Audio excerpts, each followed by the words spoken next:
আজিৰে পৰা বহু বছৰ আগতে যোৰহাটৰ পাৰ্শ্বৱৰ্তী অঞ্চল নৱালীৰ ঢেকীয়াজুলিত কমল বৰদলৈয়ে স্থাপন কৰিছিল এখনি স্বৰ্ণশিল্প প্ৰতিষ্ঠান। তেতিয়াৰ সময়তে কমল বৰদলৈৰ হাতত গঢ় লৈ উঠিছিল এই শিল্পখন, যাৰ দ্বাৰা অসমীয়া অলংকাৰ নিৰ্মাণৰ ক্ষেত্ৰত বহু পৰ্যন্ত খ্যাতি লাভ কৰিছিল সমগ্ৰ অসমতে। কমল বৰদলৈৰ পাছতে তেওঁৰ পুত্ৰ ৰবীন বৰদলৈয়ে এই পৰিয়ালটিক উদ্যোগটো আগবঢ়ায়। সেই সময়ত ৰবীন বৰদলৈ জুৱেলাৰী নামৰ এই প্ৰতিষ্ঠানটি সমগ্ৰ যোৰহাট আৰু নিকটৱৰ্তী অঞ্চলৰ ভিতৰত এক বিশ্বাসযোগ্য নাম হৈ পৰিছিল। সেই বিশ্বাসকে আঁকোৱালি লৈ তৃতীয় প্ৰজন্ম তন্ময় বৰদলৈয়ে অৰ্থাৎ ৰবীন বৰদলৈ পুত্ৰই সেই পুৰণি প্ৰতিষ্ঠানখন নৰূপ দি জিলিকাই মুকলি কৰিলে এই ঐতিহ্যমণ্ডিত স্বৰ্ণ প্ৰতিষ্ঠানটি।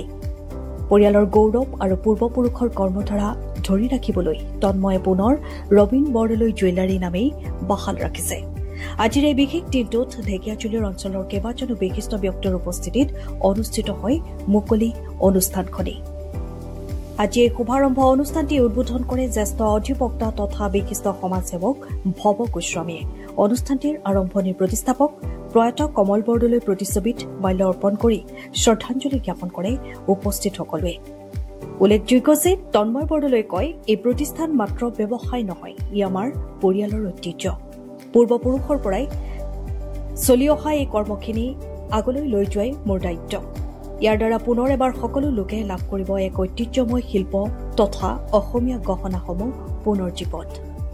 যোৰহাটৰ পৰা অনুপম বৰাৰ ৰিপৰ্ট, পোহৰ লাইভ। সোণাৰী গাঁৱৰ বিশেষকৈ এটা সুনাম এসময়ত গৌৰৱোজ্জ্বল নাম এটা আছে যে ইয়াৰ স্বৰ্ণ শিল্পীসকলে স্বৰ্ণ অলংকাৰ ইমান সুন্দৰকৈ কৰে আৰু সমগ্ৰ অসমত তাৰ সুনাম আছিল। কিন্তু কালক্ৰমত এই শিল্পটো প্ৰায় শেষ হৈ গৈছিল। আমাৰ প্ৰয়াত কমল বৰদলৈদেৱ আজি নাই আমাৰ মাজত। তেখেতে ধৰি ৰাখিছিল হেৰাই যাবলগীয়া এই উদ্যোগটোক, স্বৰ্ণশিল্পী উদ্যোগটোক পুনৰ উজ্জীৱিত কৰিবৰ কাৰণে তেখেতে প্ৰচেষ্টা চলাইছিল আৰু শেষ হৈ যাবলৈ নিদি তেখেত নিজে কষ্ট কৰি ইয়াত বহুদিন তেখেতৰ জীৱিত কালত আগবঢ়াই নিলে। আমাৰ সৌভাগ্য যে তেখেতৰ পুত্ৰ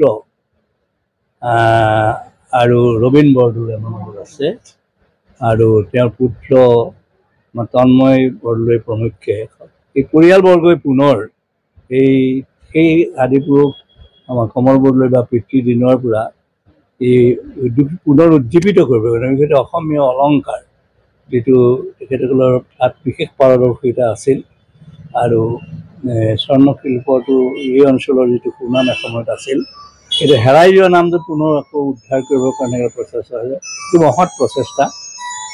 নিজে স্বাৱলম্বী হৈ আৰু লগতে কেইবাগৰাকী উদ্যোগী লোকক ইয়াত সংস্থাপিত কৰি এটা পুনৰ উজ্জীৱিত কৰিবলৈ সেই হেৰাই যোৱা উদ্যোগটো পুনৰ উজ্জীৱিত কৰা যিটো মহৎ প্ৰচেষ্টা তেখেতসকলে হাতত লৈছে।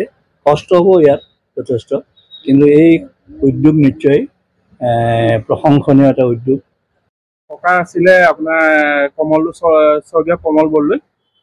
তেওঁ দেহাৱসান হোৱাৰ পাছত এই দোকানখন বন্ধ কৰি দিয়া হৈছিলে।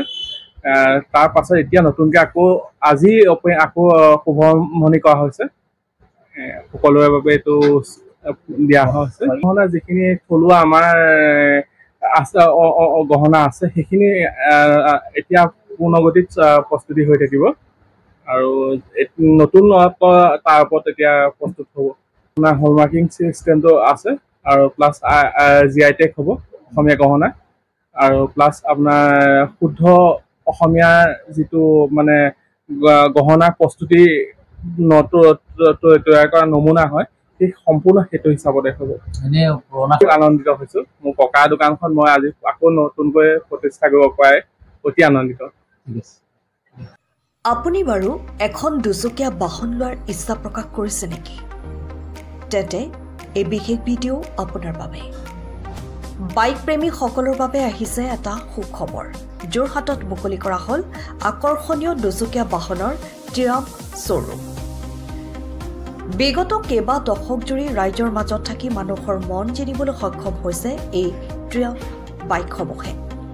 আপুনি বিচৰা ধৰণে আপোনাৰ তথা প্ৰিয়জনৰ সুবিধা হোৱাকৈ ক্ৰয় কৰক আপোনাৰ সপোনৰ দুচকীয়া বাহনখন। লাভ কৰিব ইজি ফাইনেন্স, অতি কম ডাউন পেমেণ্ট দি সহজেই সপোনৰ বাহনখন আপুনি নিজৰ কৰিব পাৰিব। এই বাইকসমূহত আছে dual channel ABS, switchable traction control, LED lighting, rider সহায়ক হোৱাকৈ ৰাইডিং মোড, এৰগনমিক ডিজাইনৰ দৰে বহু সুবিধাৰে সমৃদ্ধ। তেন্তে ফলক কিহৰ? আজিয়ে যোগাযোগ কৰক আৰু বুক কৰক আপোনাৰ সপোনৰ বাহনখন। যোগাযোগৰ নম্বৰ 8876503005 অথবা 6003820079। আমাৰ ঠিকনা ট্ৰিয়াম্ফ পুলিবৰ যোৰহাট।